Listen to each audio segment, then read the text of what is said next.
from Rio das Ostras, Brazil, number 5, Bernardo da Silva. Hey, how you doing, folks? I have returned for another recap video of the University of Hawaii men's basketball team. And of course, the home season is winding down. And fortunately, as you're seeing on this graphic here, University of Hawaii took down Long Beach State 73-65. And that was an outstanding performance by the University of Hawaii men's basketball team. Anyway, before I give my 2 cents on what happened, just remember, subscribe. That's how my channel grows. There's been also some unsubscribing of people being docked from my list, and I hope that YouTube is doing something about it. But please, everyone, subscribe. That's how my channel grows. I got my channel remonetized on December 1st, 2023, and I want to be able to keep it. And the only way I can do that is with your help. So let's get started.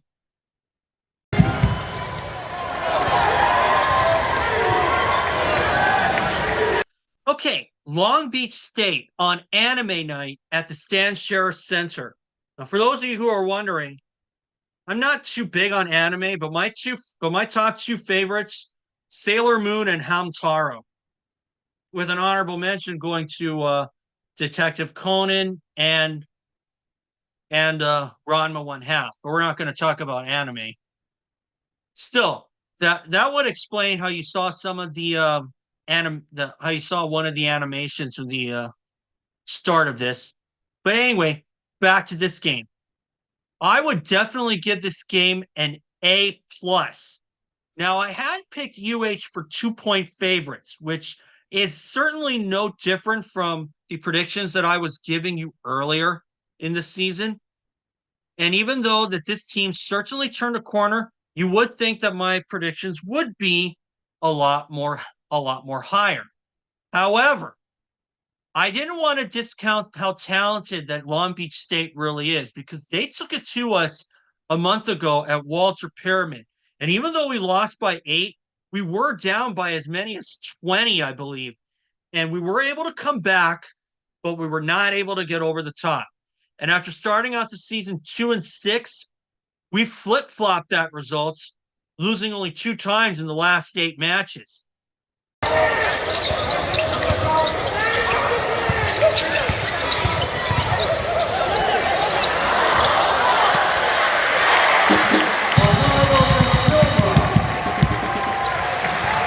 And I have to say, this team has changed for the better. Now, in my book, I'm putting an asterisk right by the Santa Barbara game. Why? Because they didn't have Javon McClanahan and Morsek available.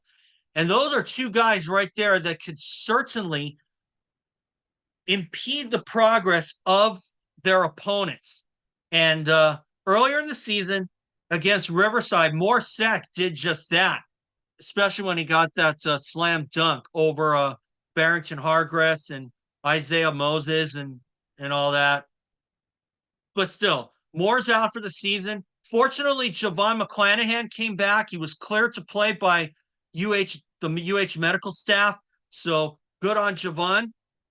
And unfortunately, he didn't really do much. He only had an assist, which you're seeing right here, in the first half. He did play a little bit in the second half for a total of 4 minutes. But still, I think that this game was kind of like how for Javon to see how he felt. He didn't score at all, but he got that assist. Justin McKoy, he led the way for UH, just like at Long Beach State, and that was a career-high 26 on Saturday night. He was 4 for 7 from 3-point range. Noel Coleman, what else can you say about him with 18 points? He was 3 for 6 from 3-point range. Those are the only 2 guys that broke double figures. The next closest were Bernardo da Silva and Juan Munoz with 8 each.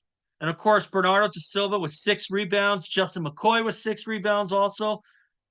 And as for Long Beach State, they were led by A.J. George with 18 and followed by the Traore duo, Lassina and Aboubacar, with Lassina having a double-double of 14 points and a game-high 14 rebounds.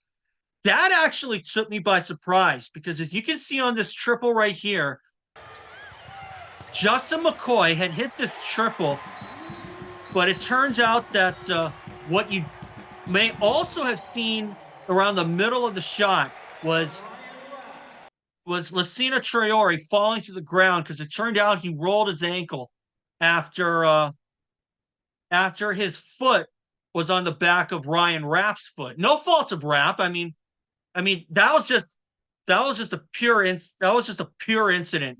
Nobody's fault.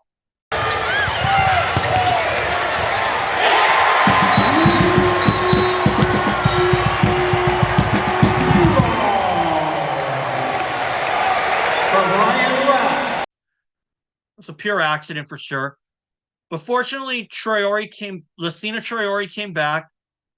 Maybe unfortunately for UH, and that was big for them for Long Beach State to come back because I thought that this was going to be a lot closer game, but as it turns out, the Long Beach State was shorthanded because Marcus Sahonis, one of their other backcourt players, was out due to injury.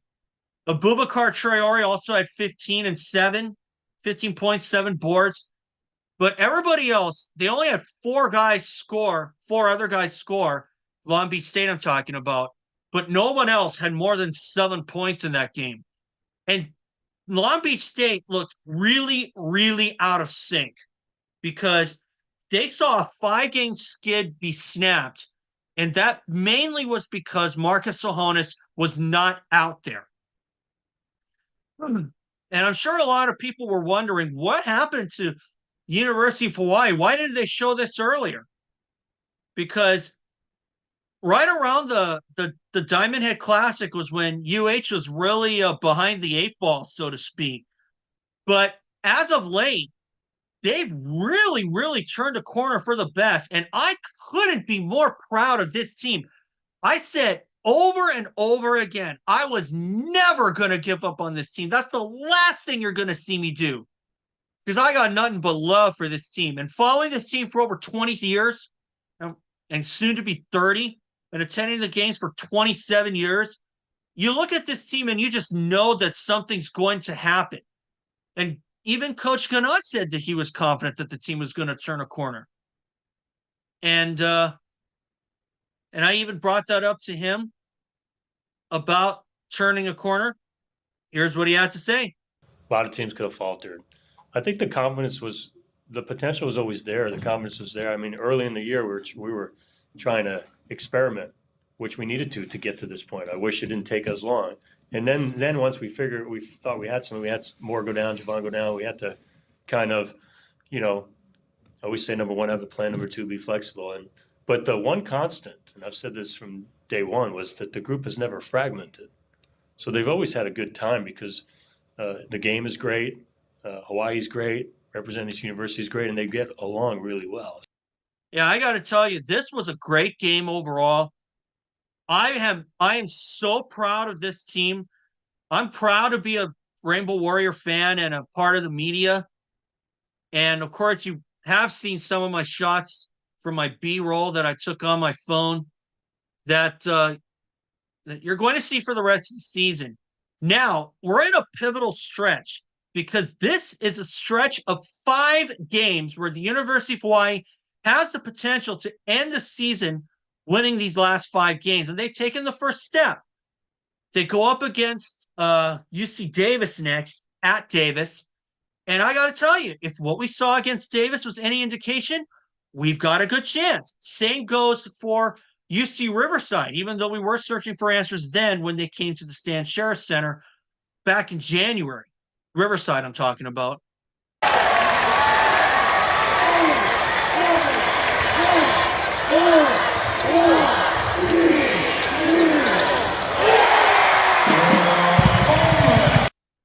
I'm really proud of this team. And I got to tell you, what really told the story, 3-point shooting. University of Hawaii, I'm looking at the final stats right now. on these things that they give you at the pressers.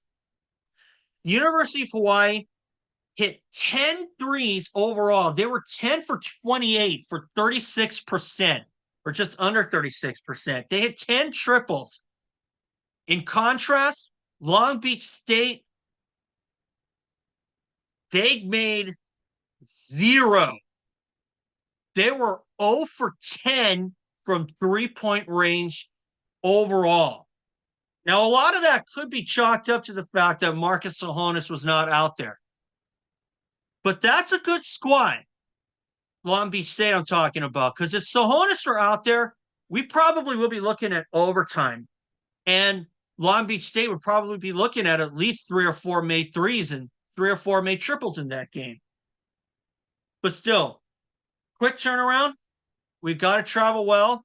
We go on to Riverside. And of course, this is what Noel Coleman had to say about his overall performance to help this team out. Starting off conference as 2-6, and I think we're 6-2 now the last 8 games. So I think we've been doing a great job of growing as a team, learning how to play together, and just finding that right balance. Yeah, I'm really proud of Noel. I think that he's done everything that Ganat and the coaching staff have asked him to do. And I see a lot of good potential for Noel. I mean, he's really, really good. And I'm really glad that he chose to come back. And he certainly came a long way from the start of the season. I mean, I'm not saying that he was behind the 8 ball or anything, because he was performing really well, even during non-conference play. But there were times, especially during conference play, where Coleman didn't even score or even had a lackluster shooting night if he did score. Now he's gotten to a point where he's putting up numbers where I think that he should be at. He had 18 tonight. And I got to tell you, if there's one guy that I'm really going to miss, at least in their backcourt anyway, Noel's pretty much right at the top of that list. Now, obviously, we've got a tough task ahead. Will you see a recap of Riverside and Davis? Certainly. Might I live stream some of the games? I don't know. Maybe if UH is up, or if it's a close game, and with UH leading by a sizable margin that they could be able to keep. But they got to stay on their toes. I'm sure that Davis has gotten much better.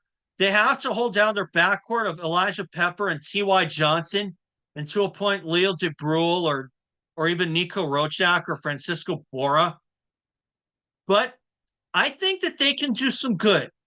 I think they can get 2 wins over Davis again. So you'll see a prediction video for Davis and Riverside later in the week. So want to thank you all for watching. That's it for today. And remember, subscribe. That's how my channel grows. And I want to keep my monetization status. So thanks, guys, for watching. I appreciate it.